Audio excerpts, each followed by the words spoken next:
Muito zelo, desacompanhado de conhecimento, pode ser um grande problema. Pode desandar de muitas maneiras. E o apóstolo Paulo estava preocupado com uma situação dessa que acontecia nos seus dias. Vejamos hoje o texto da Bíblia Sagrada. Olá, seja bem-vindo. Aqui nós estudamos a Bíblia. Aqui estamos agora acompanhando a carta de Paulo aos Romanos e a partir de hoje nós veremos o capítulo 10. Convido você a orar junto comigo. Senhor nosso Deus, obrigado por essa oportunidade de juntos lermos a Tua Palavra. Mais uma vez te pedimos, nos ensina. Precisamos desse conteúdo sagrado gravado nos nossos corações. Nos abre o entendimento para que a Tua Palavra, a verdade, seja gravada em nós, Senhor, para que a gente possa viver plenamente tudo aquilo que o Senhor tem para nós. Muito obrigado e oramos assim em nome de Jesus. Amém. Vamos então com a nossa leitura. Estamos lá em Romanos, capítulo 10. Se você está chegando agora, meu convite para você é, depois desse vídeo, faça uma revisão de todo o texto de Romanos. E se você quiser, aqui no canal também tem os vídeos com todo esse conteúdo explicado desde o capítulo 1. Mas eu queria chamar a atenção de você, nesse momento, para algumas coisas, para a gente poder introduzir o capítulo 10. Paulo, ele vem aqui trazendo toda uma série de conhecimentos e conteúdos a respeito de diferenças de entendimento que havia naquela época e mostrando o entendimento correto. Seguir a Cristo não é seguir a lei de Moisés. Seguir a lei de Moisés, para quem já tem acesso a Cristo, é abandonar a salvação, tentando viver por mérito próprio. Seja qual for o mérito humano, ele não alcança salvação. E Paulo também tinha uma preocupação pelos seus irmãos de Israel, que não fizeram como ele, que se rendeu a Cristo. Haviam muitos ainda que continuavam se colocando contra o Evangelho e completamente fora do reino de Deus. Com isso em mente, começamos agora então a leitura de Romanos capítulo 10, a partir do verso 1. Irmãos, o desejo do meu coração e a minha oração a Deus pelos israelitas é que eles sejam salvos. Aqui faz eco com aquilo que nós lemos no começo do capítulo 9, a angústia de Paulo pelos seus irmãos que não estavam andando com Jesus. Então ele orava por essas pessoas e desejava a salvação deles. E ele fala aqui que ele pode testemunhar que entre eles há um zelo por Deus, mas esse zelo não se baseia no conhecimento. Aqui eu vou traçar dois conteúdos para você. Um, essa realidade imediata que Paulo está trazendo, e outro, o que acontece hoje entre os cristãos. Mas vamos lá. Paulo falava de um zelo, de um fervor muito grande que existia em Israel naqueles dias, como há ainda hoje, né? Isso tem uma história, isso não vem do nada. O povo de Israel, formado por Deus, esse povo, de maneira sucessiva, em diversas oportunidades, eles se desviaram do caminho de Deus, seguiram falsos deuses e todas as práticas abomináveis que essas falsas religiões traziam. Práticas como sacrifícios humanos e coisas bárbaras. Até canibalismo aconteceu. E aí houve um momento em que Deus, em sua extrema bondade, ele resolveu dar um ensino para o povo, que seria assim aquele ensino de choque. Ele anunciou que isso ia acontecer, ele avisou, ele deu chance, mas chegou um momento que uma invasão foi até o coração da Terra Santa e invadiu Jerusalém, um exército estrangeiro. E aí todo o povo foi levado para o exílio, para um outro país. E o exílio durou 70 anos. E foi também profetizado que duraria 70 anos e que eles voltariam para a terra de Israel. Quando eles voltaram, eles fizeram um grande movimento de reconstrução da fé nacional. E a partir desse movimento, nunca mais Israel se voltou para falsos deuses. Esse movimento ele deu nascimento, por exemplo, ao que nós conhecemos hoje como farisaísmo, um movimento que começou de uma maneira muito bem intencionada. E, infelizmente, muitos deles caíram na adoração de si mesmos, já na época de Cristo. Então, esse era o quadro. Muito zelo, mas faltava conhecimento. Muitas e muitas pessoas não conheciam as Escrituras Sagradas, não dedicavam tempo a meditar sobre elas. Ainda que houvessem sinagogas espalhadas por todo o mundo antigo, muita gente não estava realmente investindo o seu tempo no conhecimento das coisas sagradas, assim como hoje.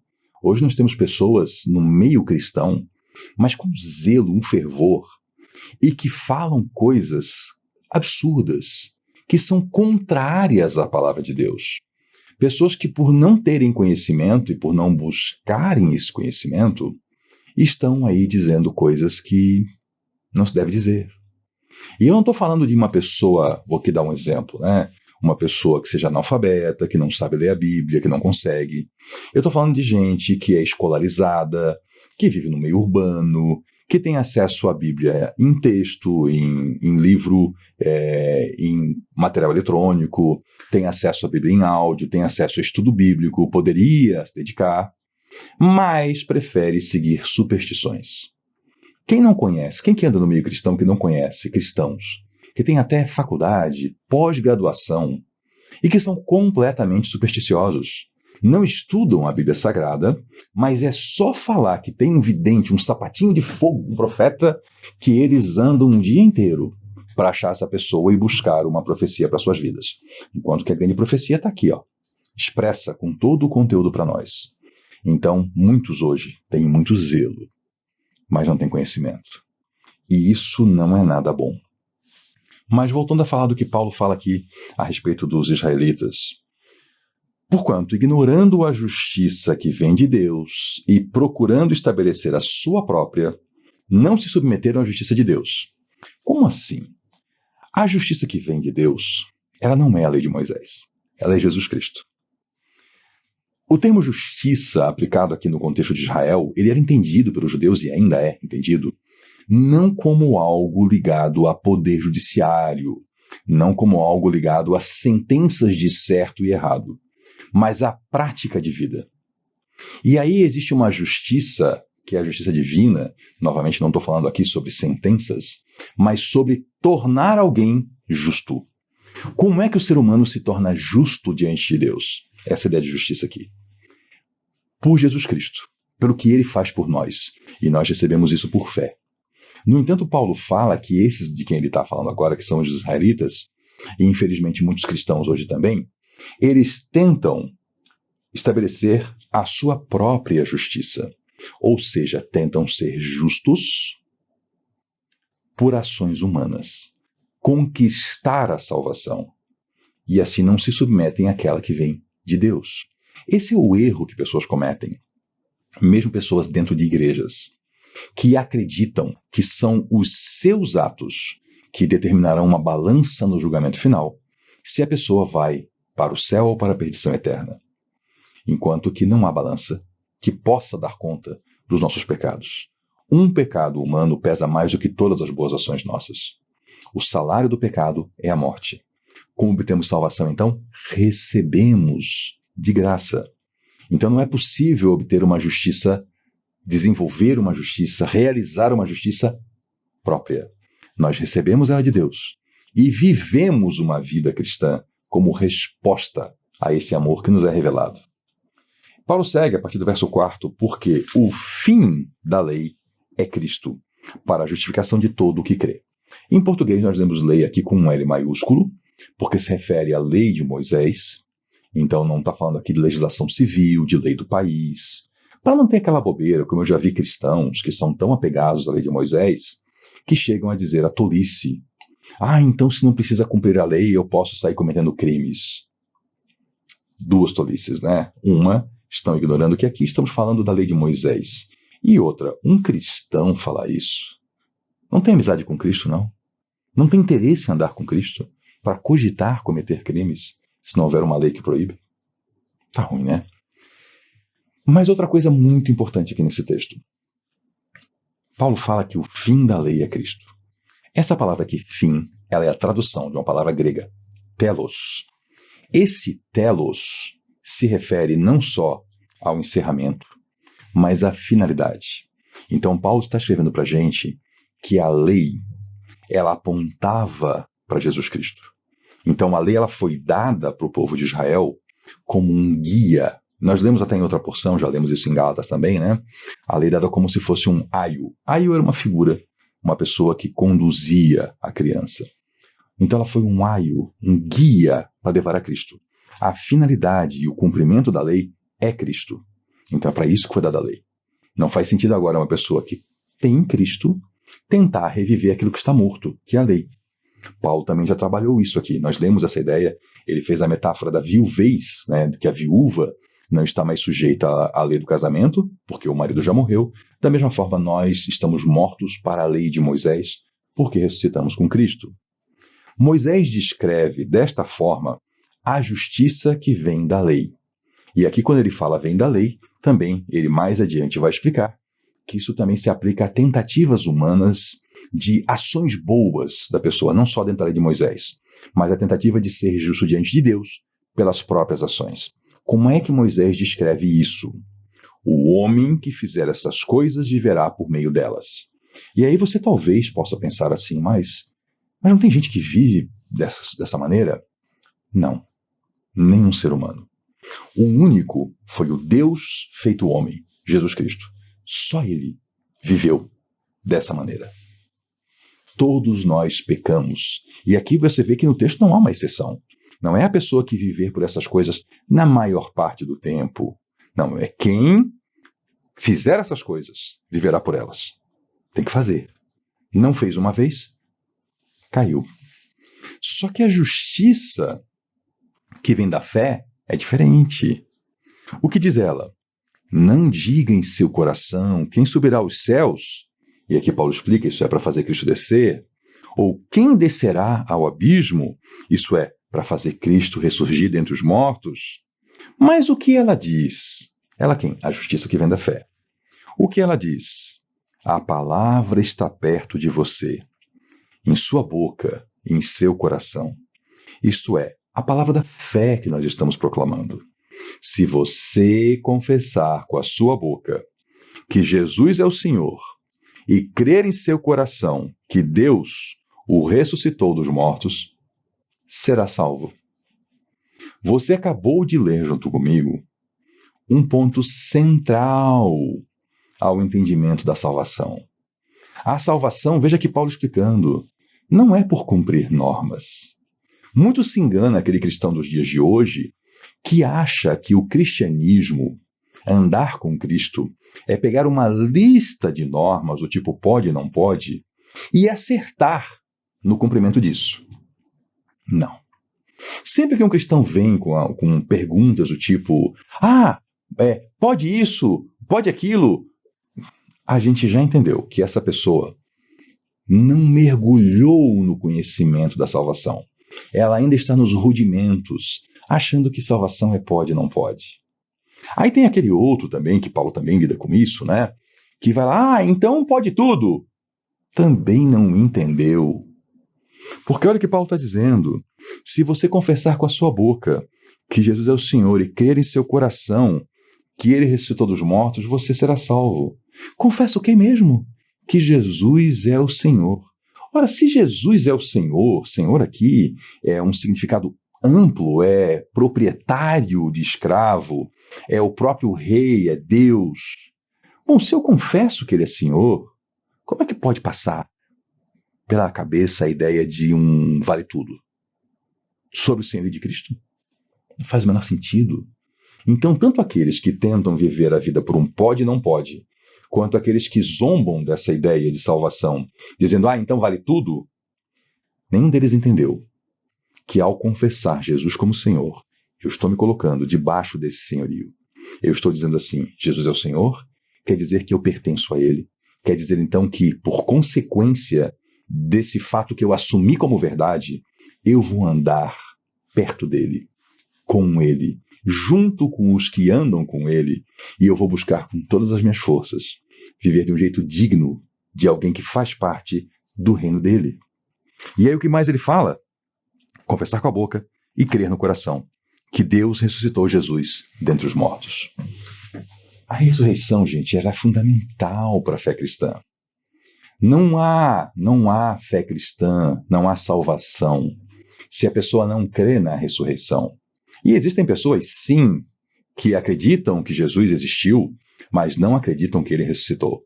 Acham, por exemplo, os gnósticos lá do passado e os do presente também, acham que o que aconteceu foram aparições, né? Tinha alguns que acreditavam que Jesus, inclusive, nunca teve corpo físico, que ele era uma espécie de um fantasminha que as pessoas viam por ali. E tem tantas e tantas crenças que não decorrem da Bíblia. Nós que somos cristãos, nós cremos na ressurreição, não só na de Cristo, mas também na nossa. Que do mesmo modo como Ele ressuscitou, Ele também nos chamará para que nós voltemos à vida em corpos glorificados. Não nesses corpos limitados que nós temos hoje, mas em corpos. Não é fantasminha, é em corpo. Pois, e aí Paulo explica então o que ele acabou de dizer, com o coração se crê para a justiça, e com a boca se confessa a salvação. Claro aqui se está falando vamos dizer, da maneira comum, né? Não estamos aqui dizendo que uma pessoa que, por exemplo, não tenha voz, que não seja capaz de se expressar, que uma pessoa que seja muda, não seja uma pessoa apta à salvação. Paulo está falando aqui na linguagem comum, né? Nós que falamos, quem não fala tem as suas maneiras de expressar e suas maneiras de crer também, tá? Eu tenho que dizer isso porque, gente, de vez em quando eu sou visitado por umas pessoas aqui no canal que, como disse um grande amigo meu, elas não são da nossa turma. Eles não são dos que andam com a gente, eles não são dos que querem o conhecimento da Bíblia. Eles são pessoas que só passam por aqui para tentar tumultuar e faz cada pergunta e geram cada objeção. Eu nem respondo. Eu não respondo, gente. Tem gente que fala, né, que uma pergunta, certos tipos de pergunta, tem que ter uma resposta. Eu nem respondo. Às vezes eu tenho que fazer algumas observações e eu peço a sua compreensão e sua licença, porque eu tenho que ajudar, não esse tipo de gente que só quer tumultuar, mas aquela pessoa mais simples, de uma fé talvez mais cambaleante, que ainda não tem uma compreensão, que talvez venha de uma religião cheia de ditames malucos e que ainda esteja engatinhando nessa vida de liberdade de ler a palavra de Deus. Então por isso que às vezes eu faço certas explicações que para você pode ser muito básico, mas vamos ter misericórdia dos nossos irmãos, que às vezes precisam desse tratamento para a gente ajudar eles a caminhar junto com a gente. Vamos seguir então? Como diz a Escritura, todo o que nele confia jamais será envergonhado. O que isso quer dizer ser envergonhado? É a frustração da confiança. É alguém confiar em Deus e a sua confiança ser frustrada. Nós precisamos ter uma perspectiva bem ampla para ver isso para nós e fica muito mais fácil do que para os cristãos de Roma nessa época, porque nós olhamos para uma história. Nós já vivemos, a humanidade já viveu 2 milênios de história da igreja. Então, a gente consegue ter uma perspectiva muito boa. Veja quantos milhares de cristãos foram assassinados e ainda são assassinados hoje. Não se engane, tá? Hoje ainda acontece perseguição a cristãos. Se você ainda tem dúvida sobre isso, dê uma pesquisadinha na internet, o significado da perseguição religiosa, e guarde aqui essa expressão que eu vou lhe ensinar, janela 1040. Isso aqui são regiões, uma delimitação geográfica. Pesquise isso. E você vai descobrir que cristãos hoje são assassinados por quererem andar com Cristo. Mas nós, quando olhamos isso e pensemos assim, todo que nele confia jamais será envergonhado. E esse envergonhado aqui no sentido bem amplo, né? Não ter a sua confiança frustrada. Como é que ficou a realidade dessas pessoas que foram até o final e no final foram assassinadas? Será que essas pessoas estão num estado pior do que o nosso ou melhor? Eu confio na palavra que me é dada e eu lhe dou certeza que eles estão vivendo o que eu e você desejamos viver. Eles já estão lá junto ao Pai. Então eles não foram envergonhados. Na verdade, tiveram a grande honra de viver até o seu último suspiro por Cristo e ainda de entregar suas vidas por amor a Cristo. Então, sim, quem crer no Senhor, quem confiar nele, jamais será envergonhado. Isso aqui nada tem a ver com a superstição contemporânea, muito forte no nosso país, de pessoas que acham que a Bíblia e a fé cristã são uma espécie de amuleto, né? Então a pessoa vai para a igreja, ela dá um dinheiro lá, ela faz uns ritos e ela acredita tolamente que ela está manipulando os poderes espirituais para se dar bem na vida. Isso não é confiar em Deus. Isso aí é participar de uma bruxaria disfarçada de religião cristã. Então, nada a ver com isso, né? Paulo vai prosseguir agora, nos dando mais uns conceitos. Eu vou pausar aqui. Eu peço que você revise o que nós lemos hoje, mas que você avance até o final do capítulo 10, para preparar o seu coração e a sua mente para o que nós vamos estudar no nosso próximo vídeo. Muito obrigado pela sua companhia, volte na próxima, porque aqui nós estudamos a Bíblia, e como eu já lhe pedi antes, se esse conteúdo lhe ajudou, compartilhe com uma pessoa. Até lá!